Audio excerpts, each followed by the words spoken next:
Hi, and welcome again to Share with Charlotte podcast, where I am the host as well as the creator. Where in this podcast, we find balance in relationships. I had a different topic for this episode, and just like I have to let God lead me wherever He takes me, I have to follow. So, that what I had in mind, I tossed it out because He brought something else to me that really was much more needed to be talked about. It's the big elephant in the room. God knows there's a lot of elephants, but here's another big elephant in the room. And this is one that people live in fear of, one that we live in secret of, one that we, even to the level where we die from it. We hide this. We blame ourselves a lot of times for this happening. We, to a point of complete brokenness with some people, we protect the one who actually is involved in this. We blame ourselves often. We lie. And what brings me to this topic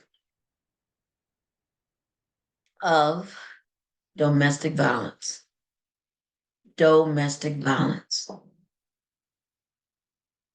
Intimate partner violence, which means this is someone that's close to you, intimate.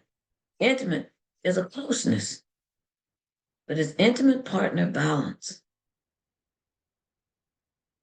We hide it. We lie. We protect the ones who are abusing us a lot of time. Living in fear, like I was saying, all those things. All those things. But what inspired me to speak on this subject was a young lady who's going through it right now. And I met her several weeks ago. And when I saw her, I could see pain in her face. She looked wounded, broken. I spoke with her, shared with her that I feel your pain. I know you're in a dark place. You've been in a dark place. I know, because I can see it in you. I didn't know her story, didn't ask her story, and she didn't share her story. But clearly I could see that something wasn't right. But what I did also see was good in her. I saw a heart that was good in her. Few words were spoken, but I hugged this lady. She cried. I felt her. Did not know till later, weeks later actually, that she was going through domestic violence. And she was truly living in fear for her life.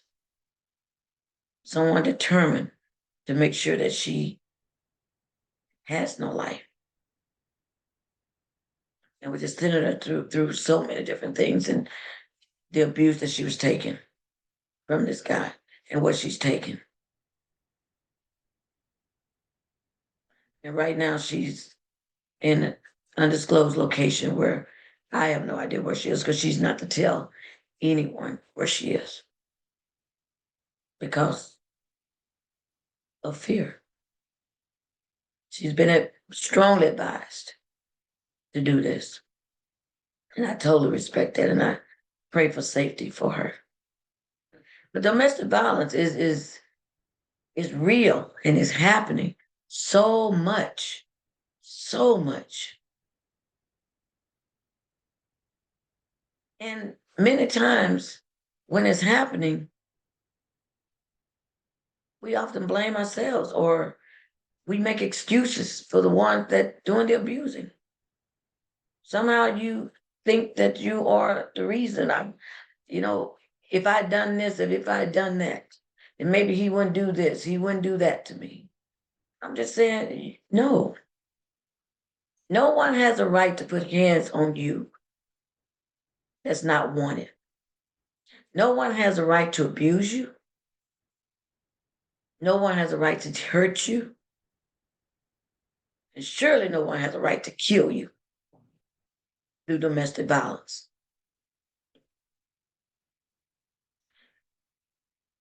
By me doing this podcast on domestic violence, it brought me back to the place where my first remembrance of what was relational with my mother when she was being beaten.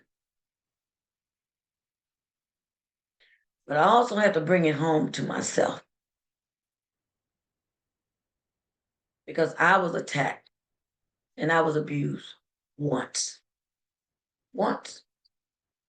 And really, once was too much. But surely once was enough for me. And I remember so well, and it was an ex husband of mine. I was sleeping. He wakes me up to argue. And today I can't even tell you what the argument was about. I really, what that argument was about. But he wakes me up to argue. The next thing I know, he is grabbing his hands around my neck. What I felt was to choke me out or to kill me because he was choking me so hard. And I was struggling and fighting, gasping for air, trying to get this guy off me, much bigger than me. Because I was small, wearing a size 4. And finally, finally, he let go. But by then he let go. My clothes had been ripped, my gown been ripped, my marks all completely around my neck. And if you see me, I'm not this really light skinned colored woman. I'm a brown complexion, which means if you left your handprint around my neck, you had to be choking me awfully hard to do that, to leave marks around my neck. And even with all of that, I didn't call the police. No charges filed. No real accountability on that side. But what I did do was I gathered my kids and I left. And I ended up filing for divorce. That's a no-brainer for me.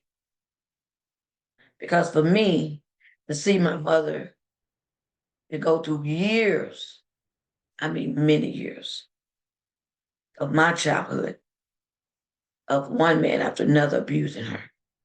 I mean, really abusing her. That you don't get a second chance with me. Yes, you had all the tears. He was crying. He was begging. He was pleading. He was, please forgive me. Yeah, heard it all. But I'm just telling you where I stood. I can't speak where you are, but I'm just telling you for me. You just didn't get a second chance for that. You put hands on me to hurt me. And what I felt in the moment of you choking me as if you wanted to kill me. So you don't get a second shot at that. But it made me realize is that speaking with this young lady and diving in with sure, with this domestic violence, intimate partner violence, this stuff is so huge. I want you to watch the timing of 1 minute. every 1 minute,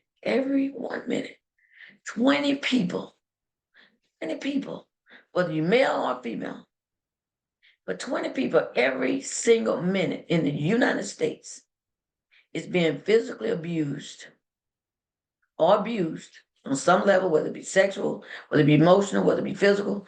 Every minute, 20 people are abused. So by the time we finish this podcast, this episode, there's going to be a lot of people who's been abused. This is what's happening right now. Right now. This is what's happening. And the more I was doing my research, I was just like, first it was a state of being unbelievable. Like, could these stats be really correct? Am I reading this correctly? And then what came over me really was pure anger. Anger. Anger. Because how dare all these people be hurt by the hands of someone that's intimate with you or been intimate with you, who's supposed to love you, care for you, protect you.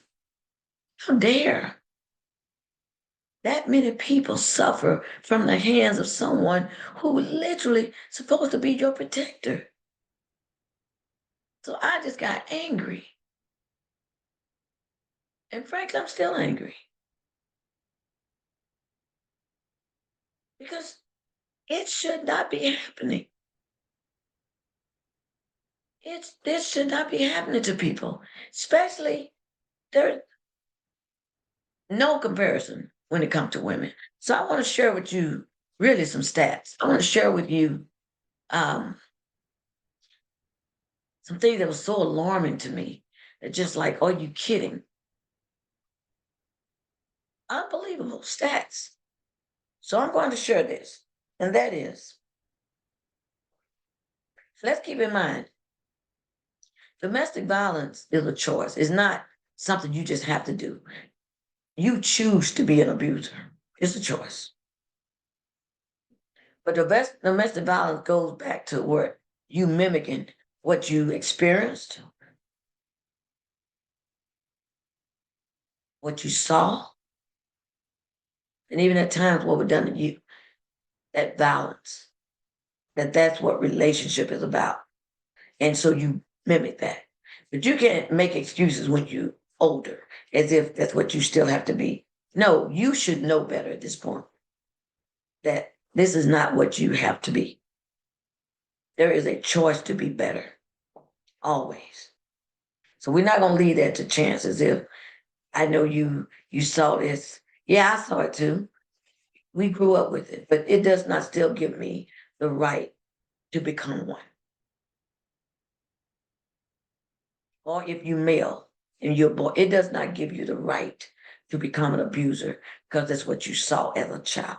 It does not give you that right. So we're not going to use that as an excuse. And it sure isn't a reason that you have to still be in that place of childhood. Now that you older and you grown, you know better. But I want to say this, and that is, which is alarming. 1 in every 3 women and 1 in every 4 men. That's huge, people. 1 in every 3 women and 1 in every 4 men have experienced some form of physical violence by an intimate partner. And if that's not alarming to you, then I'm not sure if you heard it correctly, but that's alarming. You can walk into a crowded room. 1 out of 3 of those people likely have. 1 out of 4 of those men likely have. That's crazy stats to me. And it says, and that's whether it involves slapping, shoving, pushing you around, or whatever that is. Then it says 1 in 7 women and 1 in 25 men have been injured. That means you've been to the point of hurt, to I am now injured. And that's 1 in 7 women. And then it goes much higher, much lower for men because it's 1 in 25, but it doesn't matter. Now someone is injured. You've done more than just the pushing and the shoving and just the emotional abuse. You have now hurt me, like really hurt me. I'm now injured. And then it says in the United States, more than 55%, that's more than half of murdered women, 55% of all murdered women in the United States was caused by intimate violence, intimate partner violence, or domestic violence of some level. 55% of the women murdered from the hands of someone that's supposed to protect them. That's alarming to me. That's alarming to me. And that's within a year, guys. And then it says 1 million women by intimate partner have been shot. Now, this 1 million been shot and lived, but you still shot, but you lived. And then they say that so many women have been shot and died. Those are the ones that lived. Because that 55%, and let me go back to make sure, because I misquoted.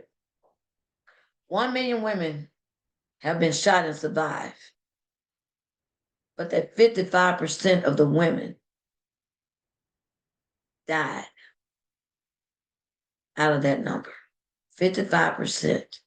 55% of all women died. They died. That is crazy. They were murdered. 55% of all, just take all the women that have been killed. Car wrecks or whatever reason, burned in the fire, whatever. But then you have the one that actually died from the hand of a partner. 55% died from someone who's supposed to protect them. That's alarming. And let's not even talk about COVID. During the COVID, those numbers went astronomically up the roof. People were going through a lot of stress, loneliness. They couldn't work. Money issues brings out the worst in people. And we attack a lot of time the people the closest to us. So COVID brought in a lot more what that is. Those numbers just on a normal day. And what also alarmed me is a lot of times women are not abused until they become pregnant. And why you think that? Because the one thing that struck me was when you're pregnant, you're just more vulnerable to to life itself. You're not at your best place. You're carrying a baby. You need a partner. At least there's your desire to have a partner. He sees you in a state of you going through this pregnancy.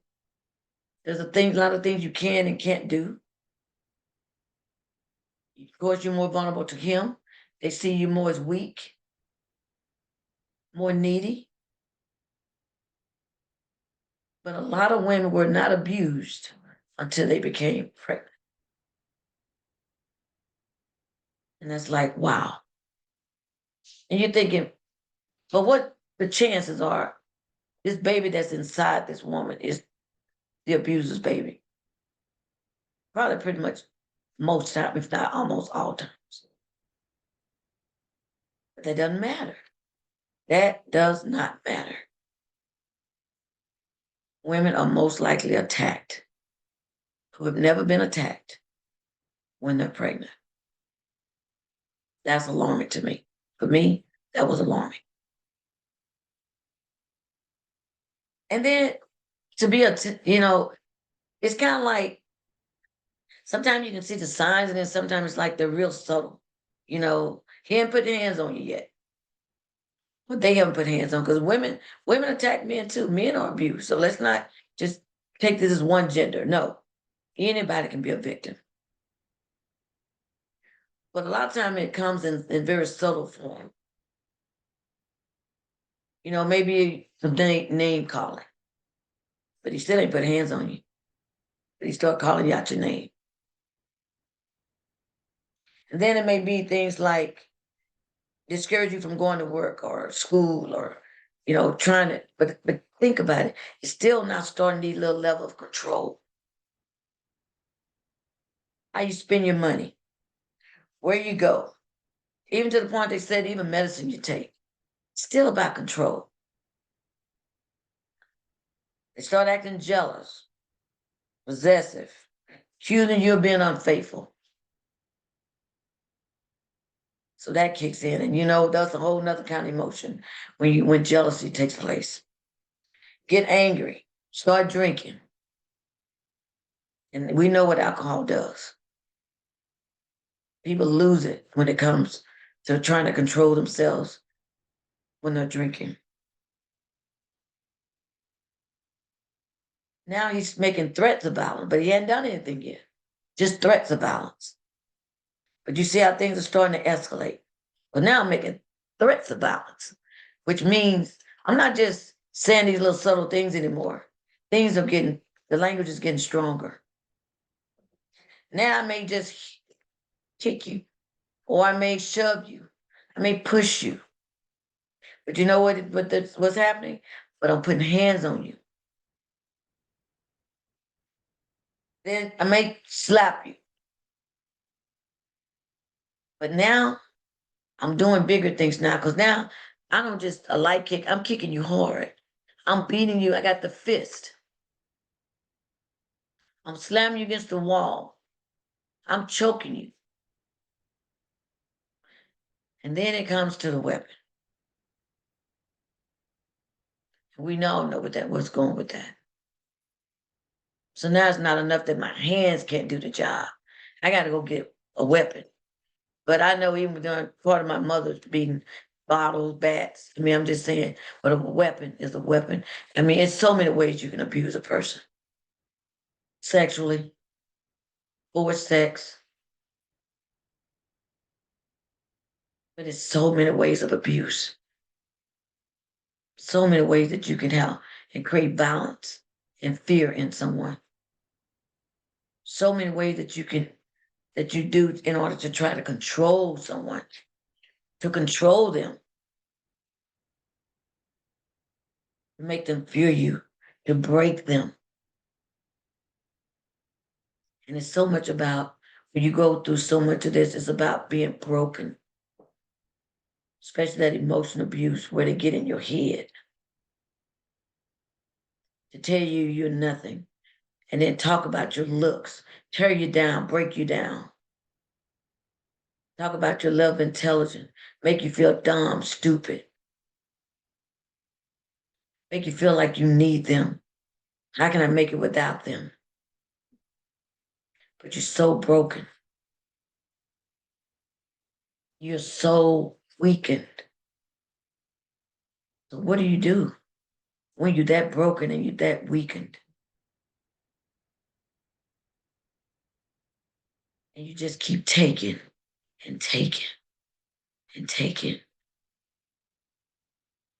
And a lot of people live like that. Women and men. The men like this woman's beating me like this. Because I'm not violent. I'm not someone who's gonna hit a woman. I'm broken so much on the inside that I'm just allowing her to take that type of advantage of me, to hurt me to the level she hurts me. I have no fight in me. And then you go, who do you think many men are going to tell that this woman beats him, slaps him around? Most men are the most silent people, victims, who never tells, hardly ever tells because of embarrassment. Women, men who many times are overpowering, still find themselves in silence. You go out and you put up a front. You're the perfect couple. And then people are like, oh, I want to be like them. They come in, they're dressed nice together, they're intelligent people, they live well, they with each other all the time. It just looked like a love story. When it's really a nightmare. That's not a love story because we so quick to judge from what we see. What we see. We're quick to judge, but what we assume. But that person could be living in pure hell. And when they go home, they could have done something wrong and get beat. But we're applauding them on how they look out and how they are in the public when you really don't know the pain and the suffering that somebody's going through when they go home or even in the car. Might not even make it home because people are visuals and we assume based on what we see. But my message is you have a voice, you have a right, you have a choice to either take or don't take. And people might say, but yeah, he will hurt me. He said if I leave, he will kill me. But let me just say this too. There's a good chance he's still gonna kill you if you stay. But there's a level where you still have to fight. No, I know when I was going through it, I didn't report it. And it really was my part, like I said, to protect him. I didn't want him to be labeled because that would have been a felony. But I did know that I had to get out. And I had to do it quickly, and I had to get away. And in that situation, I left the house. I took my kids. I took what was important to me, and that was my children and myself. But I had to get away from that. Came back later, got some things. But for me, first, it was about being protected and making sure my family was protected. And like I said before, you don't get a second chance. You don't get two shots at that. But how many times have hands been put on you? How many times have he or she made excuses? How many times have they apologized? How many times have they cried? How many times have they begged, even if they're on their knees? How many times have they begged? Give me one more chance. One more chance. How many one more chances have you given? One more chances. How much have you taken? How much have you hidden? How much do you even blame yourself? And then the big question is, how much more do you take? How much more do you take? How much more do you take before you finally see yourself that you more worthy of more than this? You have to know that you are strong enough. You're strong enough. There's help for you. First and foremost, tell somebody. So now it's not just you carrying the burden of what's happening to you, you also giving it to someone. Now it's out there. It's out there. You made it known. And then it's like, get some help. Because there's places that you can't go. There's places you can also report it to if you don't know anyone else that you trust. There's places you're not alone. And that really is the key. You are not alone. It's not just yours to carry. You are not alone. And then, like they said, especially with men, they mimic what they see at home. So if you get abused and you have children, there's a likelihood your children, your woman, your daughter will take the abuse. Your sons will give it. So you have a greater responsibility, even to your children, that they don't become victims of trying to overcome the trauma of domestic abuse. Because it is traumatizing. I'm telling you, it's traumatizing because I lived it. It's traumatizing to see the level of abuse that your mother go through or your or whoever. It's traumatizing to a child because I lived it over and over and over and over again. So you got to just do better. You got to be better. You got to create an environment where your children feel safe. You have to do that because it's not just about you. It's also about them, and they deserve better. And you deserve better.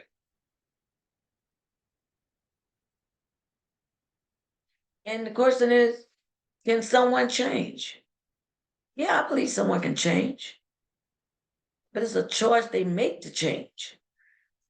I don't think somebody can change and they constantly beating on you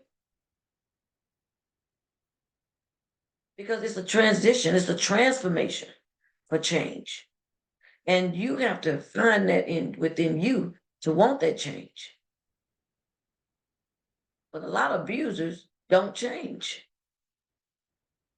They forever are going to hit you.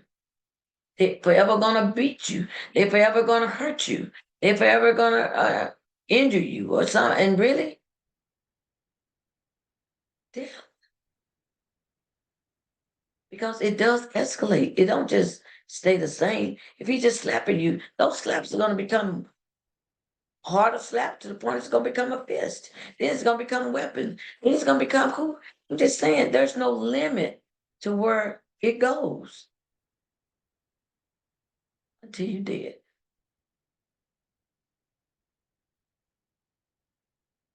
That's over. But this just hit home to me. And it's just like, how much do people continue to take when you know this person is going to continuously hurt you? Where is your enough? Because my enough was once. But where is your enough? Where is your enough? Where do you draw the line? There is a better life out there than this. There's a better place for you than this. You have to believe that this cannot just be your life. It just can't be your all in all. You deserve better than this. You deserve better. You love him. You love her. Wow. Guys, this isn't love. He said he loves me. She says she loves me. Really? Really? This is not love. There's nothing about this that exhibits love. Nothing about this exhibits love. So take love out the picture But there's nothing that exhibits love about this. Nothing. So we're not even going to claim love. This is not love. What you can do is love yourself. You can do that. You can love you. And that is to do what you need to do to make sure that you're good. That's first. Are you good? You have to be good. It just hurts my heart. I was just like, wow, this is a tough subject because so many people are hurting. It's such a tough subject for me because I probably know some people who even hiding it from me,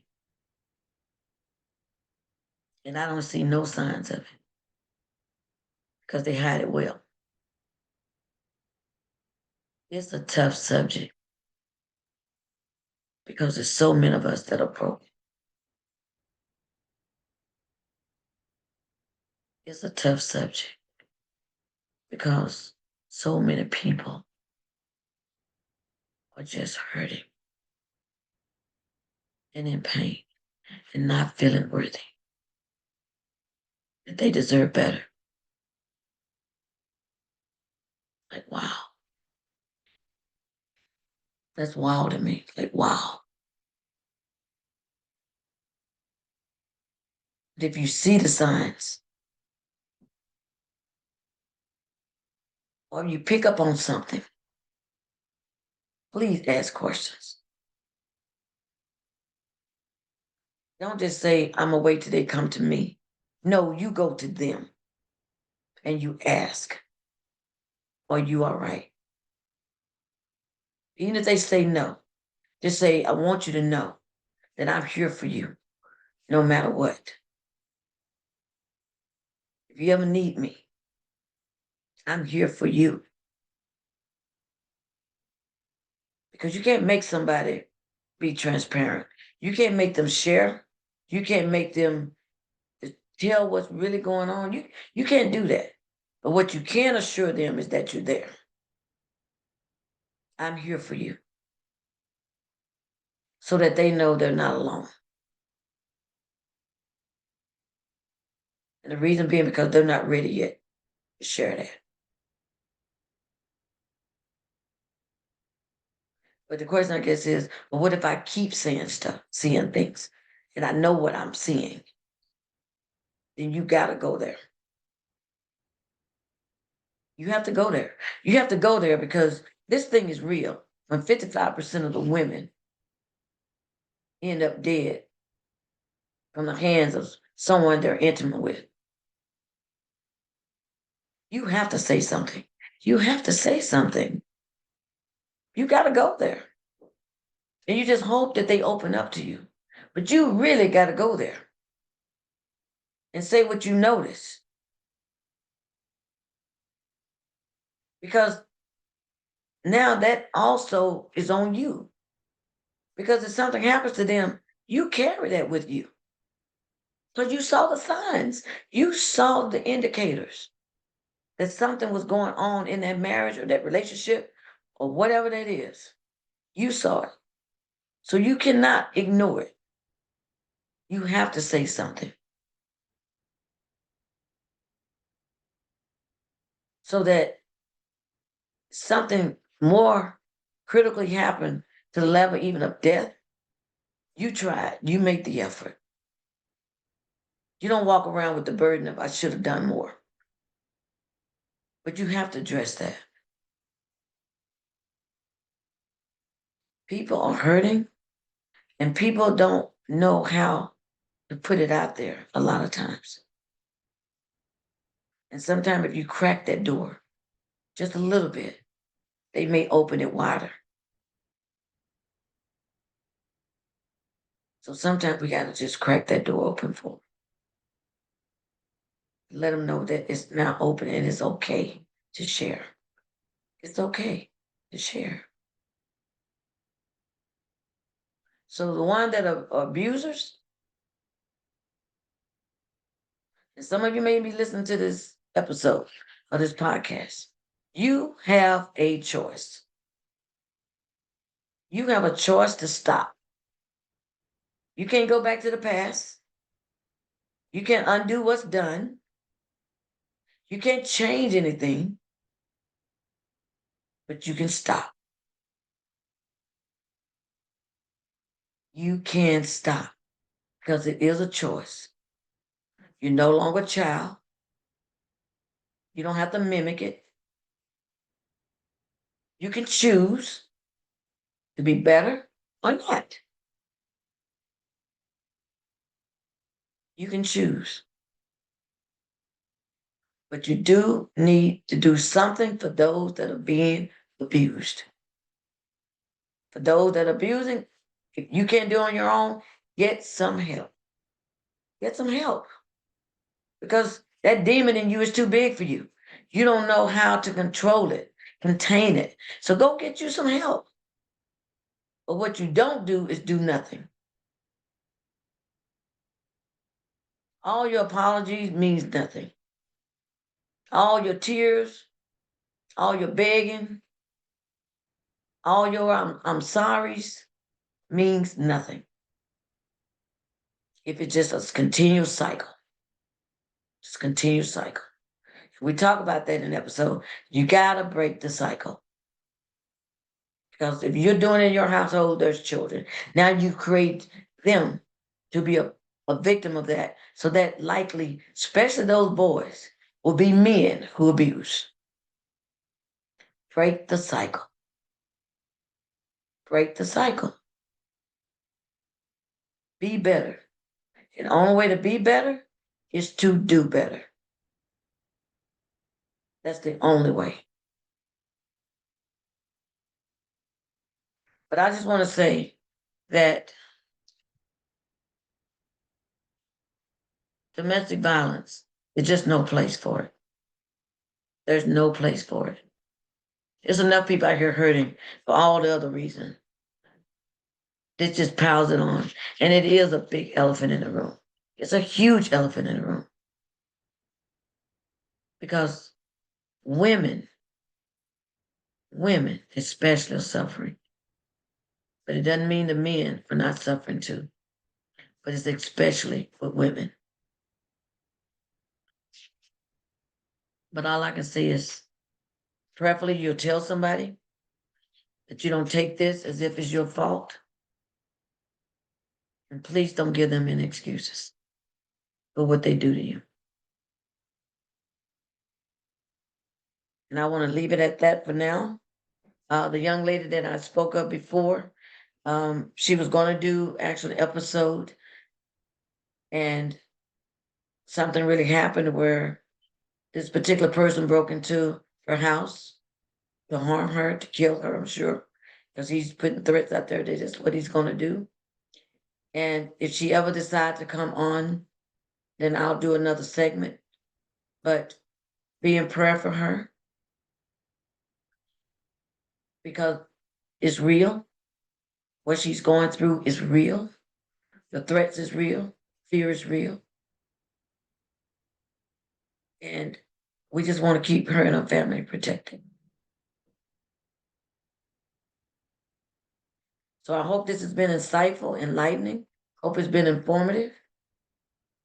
And I really hope it's been one that will give you strength. Strength to do something, strength to speak out, encourage you that enough is enough, that I've had enough to do something, to know your worth, to acknowledge it, put it out there in the open so we can breathe, give life to it. I hope it's done that. I hope sharing this has done where you no longer would be a victim. But now you're someone who said that I'm now going to speak out. I want to be empowered. I want to be empowered. Because when you're a victim, you have no power. when you victimize to that level. You feel powerless, but you keep taking it and taking it. But you want to be empowered and give back your power,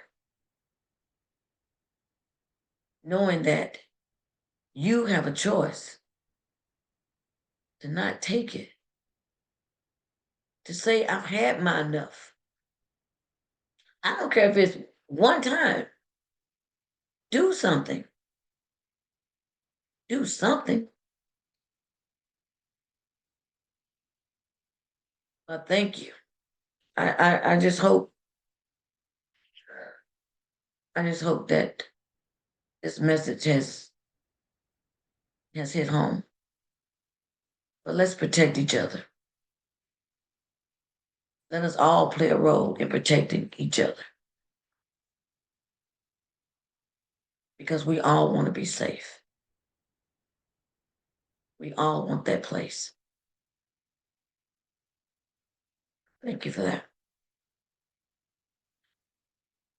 I hope through this episode of Share with Charlotte, dealing with domestic violence, has been one that is going to help you.